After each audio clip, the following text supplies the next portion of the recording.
What's up, YouTube? Zach's back with another attack. That's me. So we're gonna be talking today about Money for Nothing, the Dire Straits song that was the first song to ever be played on MTV. Yeah, you know that one. But first, how can you tell when the singer of the band is at your front door? He can't find the key and doesn't know when to come in. Zach's back with another attack, so come on in and just relax. Hit subscribe and join the fun. You're Zach to the future now, son. Alright guys, so Money for Nothing. This is the lead single off the album Brothers in Arms by the British rock band Dire Straits. Released in 1985, this song proved to be a little bit controversial with its lyrics and its portrayal of a working class man watching music videos and basically just talking about what he sees and what he thinks about what he sees. Despite all that controversy though, this song is Dire Straits' greatest hit. It was #1 in the US for 3 weeks straight, and it got a Grammy for Best Rock Performance and Video of the Year at the MTV Video Music Awards. Speaking of MTV, everybody knows the intro of this song with the counter melody. I want my MTV. Well, that was actually sung by Sting. Fans of Sting might recognize this melody because it's very similar to the song he wrote for The Police, where he sings, don't stand so close to me. Back on the topic of MTV though, one of the reasons why that intro is so iconic and influential is because this was the first song to ever play on MTV Europe. Another iconic part of this song is right after that vocal intro, there is a guitar riff that kind of plays throughout the rest of the song. The sound of the guitar playing that riff was modeled after Billy Gibbons, who is the lead guitarist of ZZ Top, the sound that his guitar makes.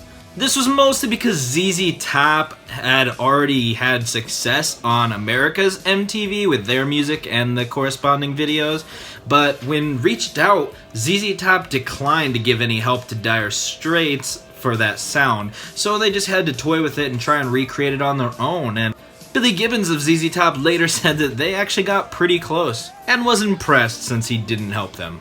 Either way, this sound helped award this song the placement of 94th Best Guitar Song of All Time by Rolling Stone. Mark Knopfler, the singer and author of this song, said in a 1984 interview, the lead character in Money for Nothing is a guy who works in the hardware department in a television, custom kitchen, refrigerator, microwave, appliance store. He's singing the song. I wrote the song when I was actually in the store. I wanted to use a lot of the language that the real guy actually used when I heard him because it was more real. Later in 1985, he also added, the singer in Money for Nothing is a real ignoramus. Hard hat mentality. Somebody who sees everything in financial terms. I mean, this guy has a grudging respect for rock stars. He sees it in terms of, well, that's not working, and yet the guy's rich. That's a good scam. It's believed actually that Motley Crue was the band that was playing on MTV in this department store, and so that's the guys who he's speaking of in this song. So that's not confirmed one way or the other, but either way, let's take a look at these lyrics. So of course this song starts out with Sting singing, or should I say stinging? No, I shouldn't. But Sting says, I want my MTV. I want my MTV was actually a line that they said a lot on MTV in America. They had artists in between the music videos saying, I want my MTV. And so that's kind of where that came from. Turn it on, leave it on. I want my MTV. I want my MTV. I want my MTV. Turn it on. Leave it on. I want my MTV. I want my MTV. I want my MTV. I want my MTV.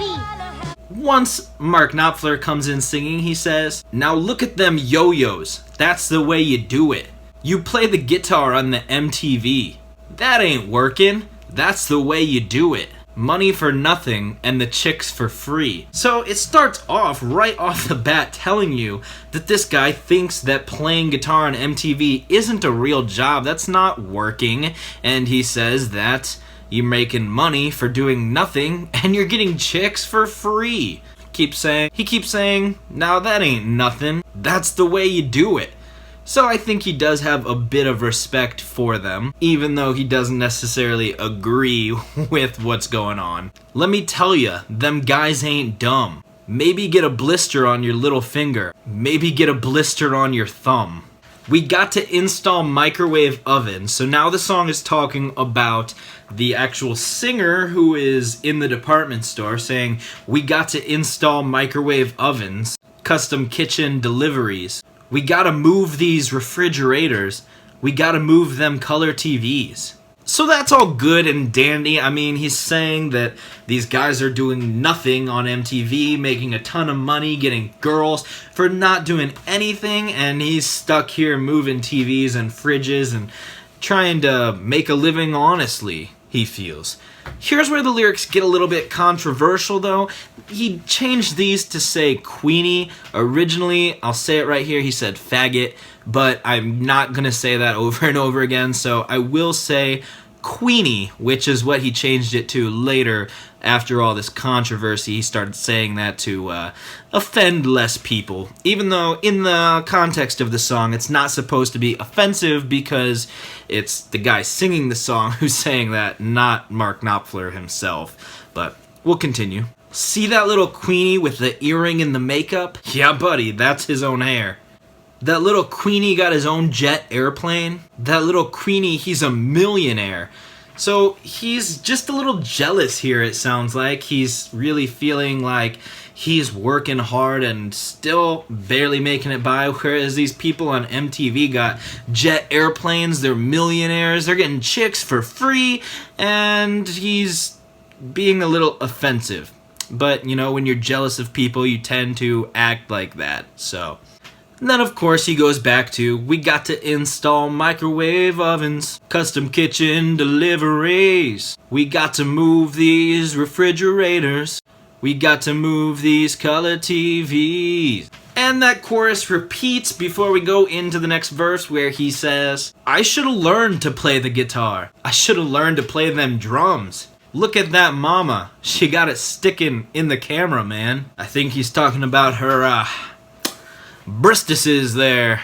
But he's also saying that he should have learned how to play the guitar and the drums instead of just doing nothing and getting a job at this department store. I can't argue with him there. If he learned how to play guitar and drums, then maybe he would be the one on MTV. I know it's not quite that simple, but you can't complain if you didn't learn how to play the instruments and try and do that yourself. So he says, "We could have some." And he's up there. What's that? Hawaiian noises? Banging on the bongos like a chimpanzee? That ain't working. That's the way you do it. Get your money for nothing. Get your chicks for free. A lot of jealousy and a lot of envy going on in this song. He really wishes he could be them, it sounds like. He says, "That's the way you do it." And that really makes me think that he wishes he could be doing that, even though he resents the fact that they're able to a certain extent. But, of course, he goes back to himself. "We gotta install microwave ovens, custom kitchens deliveries. We got to move these refrigerators. We gotta move these color TVs." And finally they say, "Listen here. Now that ain't working. That's the way you do it. You play the guitar on the MTV. That ain't working. That's the way you do it. Money for nothing and the chicks for free. Money for nothing and the chicks for free." And the rest of the song really is just them saying money for nothing and the chicks for free. And that is basically the point of this song, that they get money for nothing and the chicks are for free. But again, it's the guy who is singing this song, not the guy who's literally singing this song, but this song is in a first-person perspective. So it's basically the guy that Mark Knopfler overheard in that department store. He's pretending like he's the guy singing this song and what he might think and say. So to a certain extent, you gotta forgive that controversy of the lyrics.